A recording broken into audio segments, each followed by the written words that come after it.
మనలో కూడా చాలాసార్లు చాలామంది ఈ విధంగా అనుకునే ఉంటారు. ఇది నా వల్ల కావడం లేదు. ఇది నేను చేయలేకపోతున్నాను. ఇది చేయడం నాకు అసలు కుదరడం లేదు. చాలామంది వారి యొక్క పాపపు స్థితిలో నుంచి బయటకు రావడం కూడా అసాధ్యం అనుకుంటూ ఉంటారు.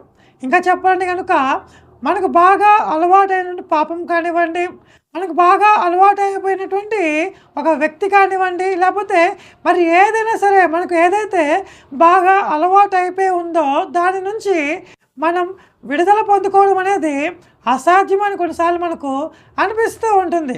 అంత మాత్రమే కాదు గానీ మరి కొన్ని సందర్భాలలో మనము అపవాది మనల్ని శోధిస్తుంటున్నప్పుడు, అపవాది మన మీద దాడి చేస్తుంటున్నప్పుడు, ఇక అపవాదితో పోరాడటం నా వల్ల కాదు అని చెప్పి మనం అనుకుంటూ ఉండవచ్చు. కానీ మీకు అసాధ్యమైనది ఏది ఉండదు అని నిశ్చయముగా